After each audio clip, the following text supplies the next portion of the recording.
یہ ہیں شہید اور یہ ہیں غازی. What is the difference?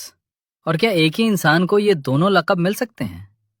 شہید وہ ہیں جو اللہ کی راہ میں جان قربان کرتے ہیں، اور غازی وہ جو جنگ جیت کر زندہ واپس لوٹے. عام قانون میں ایک انسان کو یہ دونوں لقب ایک ساتھ نہیں مل سکتے، کیونکہ یا تو جان جائے گی یا انسان زندہ لوٹے گا. لیکن حضرت عباس علیہ السلام کو یہ دونوں لقب ملے، اور اس کے پیچھے ایک ایسا واقعہ ہے جو کلیجہ چیرتے. جنگ صفین کا موقع تھا. سامنے 2 لاکھ کا لشکر کھڑا تھا. مولا علی علیہ السلام نے پکارا، میرے بیٹوں میں سے کون ہے جو اس لشکر کے سامنے جنگ میں جائے گا؟ ابھی حضرت عباس کی عمر بہت چھوٹی تھی، لیکن وفا کا جذبہ دیکھو. وہ ترنت گھوڑے پر سوار ہو کر میدان کی طرف بڑھ گئے. جب مولا علی نے اپنے شیر جیسے بیٹے کی بہادری اور سامنے موت کا سمندر دیکھا تو تڑپ کر آواز دی، او میرے غازی، لوٹ کر آ جا.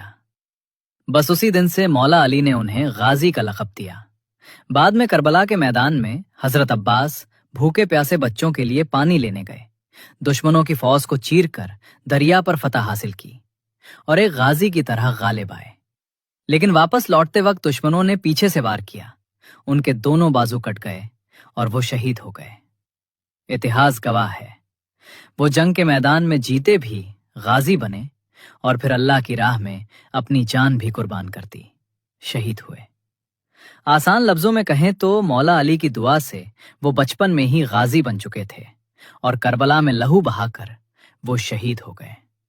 اسی لیے قیامت تک وہ غازی باوفا شہید کربلا کہلائے. غازی کربلا حضرت عباس جیسی وفا قیامت تک کوئی دوبارہ نہیں دکھا سکتا. اگر آپ بھی میری اس بات سے متفق ہیں تو کامنٹس میں بے شک لکھیں.